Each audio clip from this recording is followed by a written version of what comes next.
नमस्कार साथियों, मैं अमित कुमार। स्वागत है आपका अपने YouTube चैनल दृश्यम आईएएस पर। साथियों, मैंने पिछले सेशन में हड़प्पा सभ्यता पे चर्चा की थी। उससे आए हुए प्रश्नों को भी देखा गया और अब हम लोग पढ़ेंगे एक नई सभ्यता के बारे में जिसका नाम है ताम्रपाषाणी सभ्यता। दोस्तों, ये सभ्यता दो कालखंडों में विभाजित है।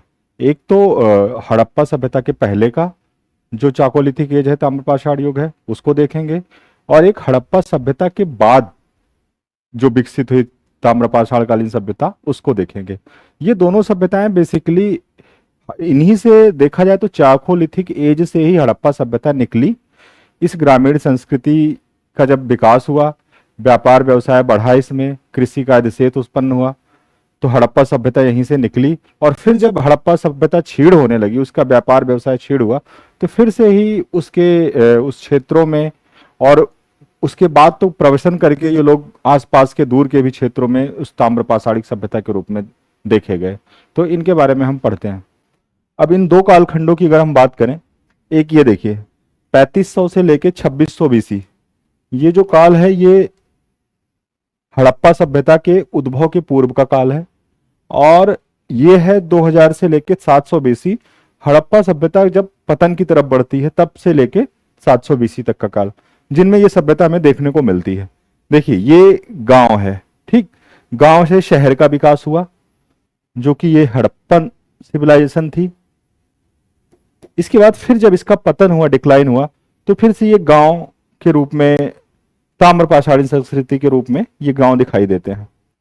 ठीक है, तो अगर इनको एक बार हम लोग मैप में देख लेते हैं कैसे थे ये, किस तरह से, एक मैप के माध्यम से मैं बताने की कोशिश करता हूं कि किस तरह से हड़प्पा सभ्यता के पहले ताम्रपाषाणी सभ्यता के कौन से वो स्थल थे जहां पे इन शहरों का विकास हुआ हड़प्पा के। फिर उससे हम लोग समझने की कोशिश करते हैं। एक बार पहले देखिए, अगर इसको मैप के माध्यम से देखा जाए तो ये देखिए, ये जो स्थल था, ये जो पंजाब का इलाका था, हड़प्पा, सरायखेला, ये नगर यहां दिखाई पड़ते हैं। इसके अलावा एक था जलीलपुर। ठीक, इसी तरह से आप आएंगे इधर गुजरात का एरिया, ये गुजरात में खंभात की खाड़ी और कच्छ का एरिया। यहां यहां आपको दिखाई देता है मेहरगढ़, कुल्लीनाल, मेही। ये ताम्रपाषाणकालीन संस्कृति थी। ठीक, इसी तरह से आप अगर देखेंगे, यहां कालीबंगन था, यह भी ताम्रपाषाणकालीन स्थल था, राजस्थान का कालीबंगन। इसके अलावा राखी गढ़ी, हरियाणा की राखी गढ़ी, बनावली, ये हमें ताम्रपाषाणीन स्थल के रूप में दिखाई देते हैं।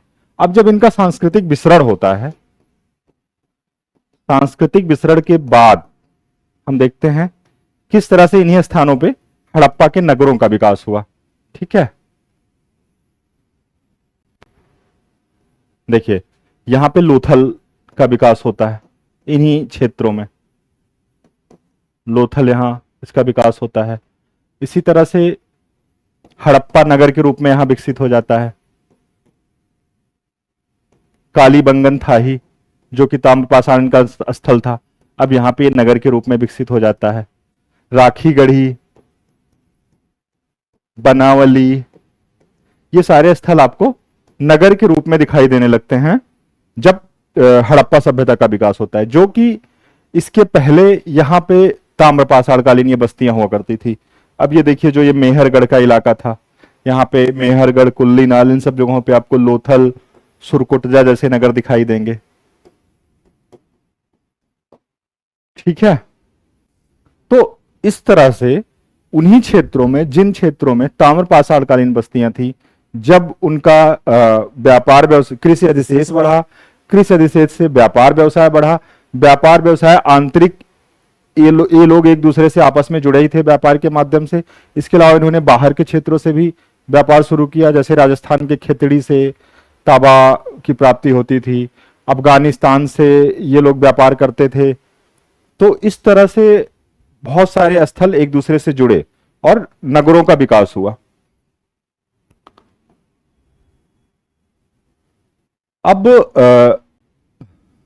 हड़प्पा पूर्व की जो ताम्रपाषाणी बस्तियां थी, अगर जो अभी मैंने चर्चा की, बलूचिस्तान का जो क्षेत्र था उसमें देखा जाए तो क्वेटा, कुल्लीनाल, मेहरगढ़, ये बलूचिस्तान के क्षेत्र में थी।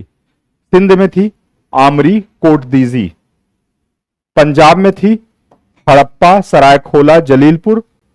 और अफगानिस्तान की जो ताम्रपाषाणी बस्तियां थी वो थी मोन्डिगाक और देहमुरासी घुंडई। ये पूछा जाता है प्रारंभिक परीक्षाओं में, तो इसलिए आप लोग ध्यान रखिएगा। एक बार फिर से बता देता हूं, बलूचिस्तान की जो ताम्रपाषाणकालीन बस्ती थी हड़प्पा के पूर्व की, ये भी ध्यान रखिएगा। हड़प्पा के बाद की जो बस्तियां हैं ताम्रपाषाणकालीन, उनको भी हम आगे देखेंगे, तो ये ध्यान रखिएगा। हड़प्पा के पूर्व की जो ताम्रपाषाणकालीन बस्तियां थी वो पर्टिकुलर कौन सी किस क्षेत्र में थी ये पूछता है। तो बलूचिस्तान में थी क्वेटा, कुल्लीनाल, मेहरगढ़। सिंध में थी आमरी, कोटदीजी। पंजाब में थी हड़प्पा, सरायखेला, जलीलपुर। इसी तरह मुंडिगाक एवं देहमुरासी घुंडई, ये थी अफगानिस्तान में। ठीक, अब इस तरह से इनका क्षेत्र विस्तार हो गया। पाकिस्तान, अफगानिस्तान और भारत वर्तमान परिप्रेक्ष्य में अगर देखें तो इनका काल था 3500 से लेके 2600 ईस्वी पूर्व में इन बस्तियों का हमें मिलता है अन्वेषण में।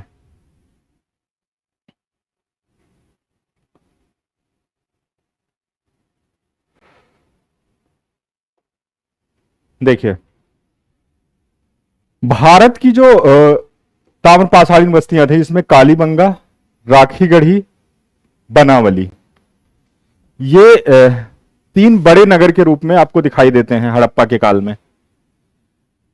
तांबे के जो उपकरण हैं, भारत में सबसे पहले 1822 में कानपुर के बिठूर से मिला, लेकिन जो इसका सबसे बड़ा ढेर मिला ताम्रनिधि का, वो मध्य प्रदेश के मुंगेरिया से। यह प्रश्न पूछा गया है कि सबसे बड़ा ताम्र का जो ढेर मिला है वो कहां से मिला है, तो मुंगेरिया से मिला है, मध्य प्रदेश के।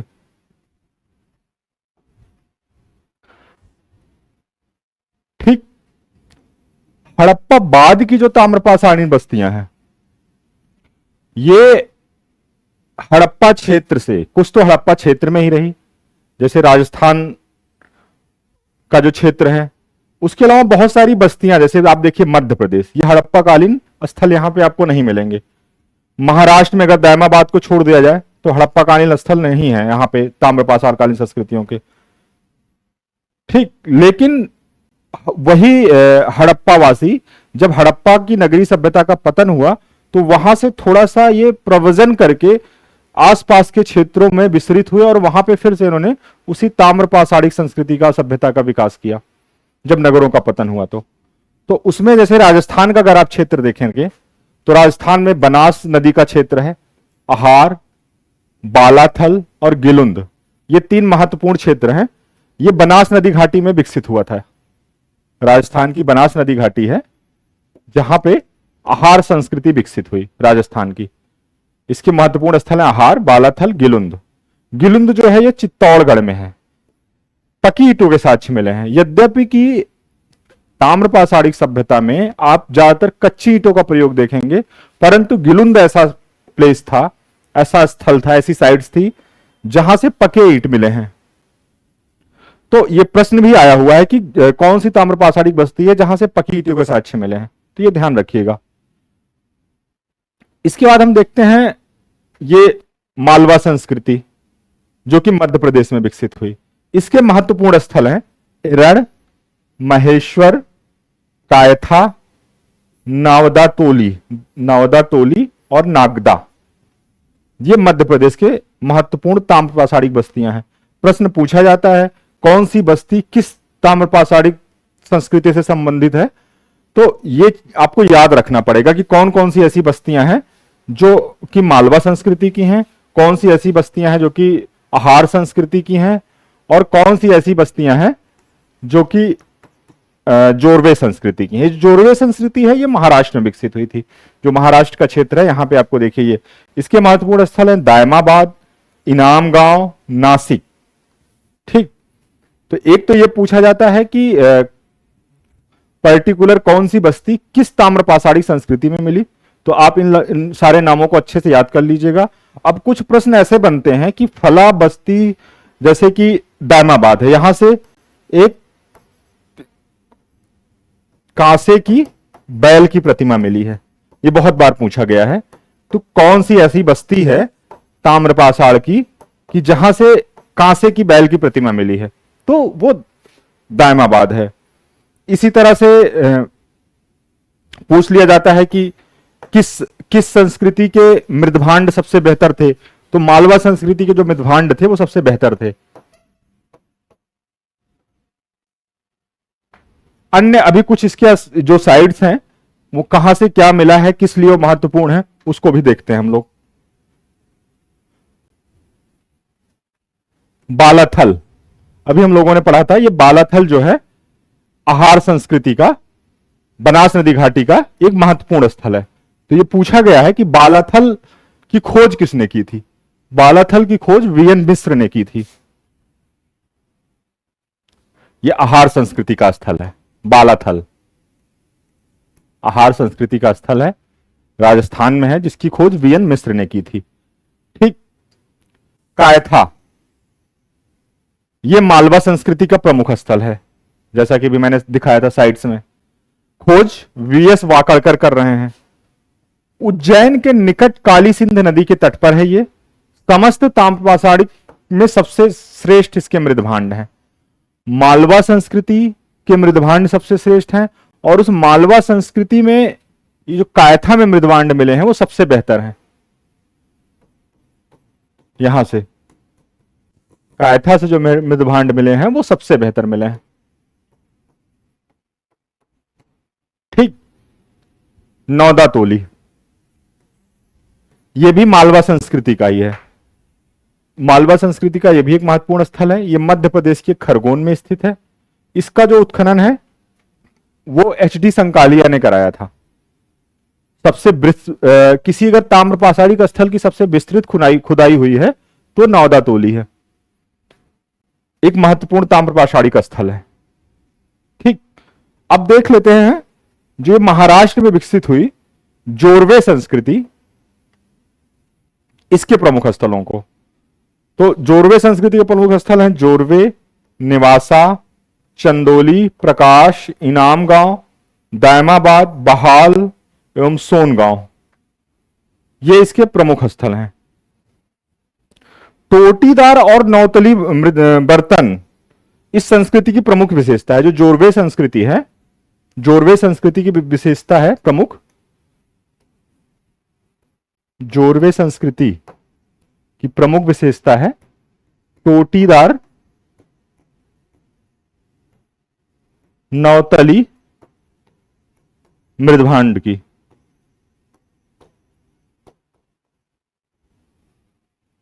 यहां पे जो बर्तन मिले हैं वो टोटीदार होते थे, उनमें टोटियां लगी होती थी। जैसे मृदभांड है, कोई घड़ा है तो उसमें जल निकालने के लिए टोटियां बनाए रहते थे। इस तरह के बर्तन इस संस्कृति की विशेषता थे। दायमाबाद, दायमाबाद के बारे में देख लेते हैं। जोरवे संस्कृति का ये महत्वपूर्ण स्थल है, सबसे बड़ा स्थल है जोरवे संस्कृति का। तांबे के साथ साथ यहां कांसे की भी वस्तुएं मिली हैं। गणेश की मूर्ति, रथ, सांड, गैंडा, हाथी, ये सारी वस्तुएं यहां मिली हैं। शिशु का स्कर्वी, एक ऐसा वो मिला है, कंकाल मिला है, जिसके आधार पर लगाया गया कि जिस किसी शिशु का है जिसको स्कर्वी रोग हुआ था, इसकी मृत्यु स्कर्वी रोग से हुई थी। दायमाबाद से मिला है। कसाई खाना मिला है, कुम्हार का घर मिला है। ये महत्वपूर्ण साइट्स हैं जो दायमाबाद के महत्वपूर्ण उत्खनन है जो मिले थे वहां से। इनाम गांव, प्रधान या मुखिया का घर, गर्भगृह या अन्नागार, मातृ देवी एवं वृषभ की मृण मूर्तियां, सिंचाई हेतु नहर, ये इसके इंपॉर्टेंट फैक्ट हैं। सिंचाई हेतु नहर, मातृ देवी एवं वृषभ की मृण मूर्ति, गर्भगृह, अन्नागार, प्रधान या मुखिया का घर। ठीक, अब इसके मृदभांड की बात कर लेते हैं। ये भी बहुत बार पूछे जाते हैं कि किस तरह के मृदभांड प्रचलित थे।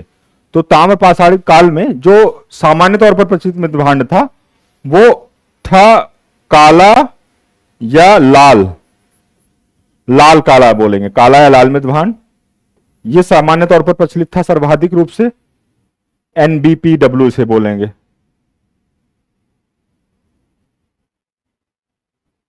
NBW, पॉलिश नहीं होता, NBPW नहीं होगा, NBW। परंतु ये जो इसके OCP थे, गैरिक मृदभांड, ये इसके विशिष्ट मृदभांड थे। तो ये भी पूछ सकता है कि सर्वाधिक प्रचलित मृदभांड ताम्रपाषाण काल का कौन था, तो ये था काला या लाल मृदभांड। लेकिन इसका जो विशिष्ट मृदभांड था, जो इसकी विशिष्टता थी, जो कि इसी काल में बना लेकिन कम प्रचलित था, वो था गैरिक मृदभांड, विशिष्ट मृदभांड। ठीक, कुछ और महत्वपूर्ण फैक्ट देख लेते हैं। जो जोरवे संस्कृति थी, ये गोदावरी और प्रवरा नदी के तट पर विकसित हुई थी। गोदावरी और प्रवरा नदी। ठीक, टोटीदार मृदभांडों का प्रयोग, जैसा कि मैंने बताया, टोटीदार मृदभांडों का प्रयोग इनकी विशेषता थी। और ये शवों को कलश में दफनाते थे, अपने घर में ही शवों को कलश में रख के उसको दफना देते थे जोरवे संस्कृति के लोग। छोटा चैप्टर था, एक आध प्रश्न बनते हैं, तो इसके जो महत्वपूर्ण फैक्ट थे वो मैंने आपको बता दिया।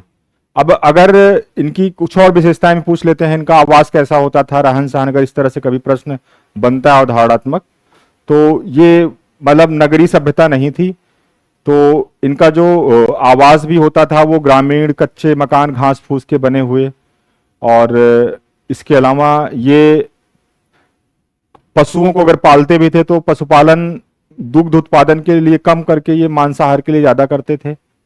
और कृषि का विकास था लेकिन बहुत उन्नत विकास नहीं था, जो परवर्ती हड़प्पा काल में दिखाई देता है। पूर्वी हड़प्पा की ताम्रपाषाणिक संस्कृति जो थी उसमें तो कृषि की उन्नत अवस्था से ही वो हड़प्पा सभ्यता की नगरीय सभ्यता विकसित हुई थी। लेकिन जब इनका ह्रास होता है नगरीय सभ्यता से, जब ये फिर से ताम्रपाषाणिक सभ्यता में आते हैं, तो कृषि की उतनी उन्नत अवस्था नहीं दिखाई देती है। तो ये छोटा सा चैप्टर था, ये हो गया इस पे डिस्कशन। इससे उम्मीद है कि या दो प्रश्न अगर आते हैं तो इस जितना मैंने फैक्ट बताया है इससे बाहर नहीं जाएगा, ताम्रपाषाणिक से अगर कोई प्रश्न बनता है तो। और अब अगला जो हम करेंगे चैप्टर जिस पे डिस्कस करेंगे वो होगी वैदिक सभ्यता। वैदिक सभ्यता महत्वपूर्ण चैप्टर है, तो उसको विस्तृत रूप से हम लोग देखेंगे। धन्यवाद।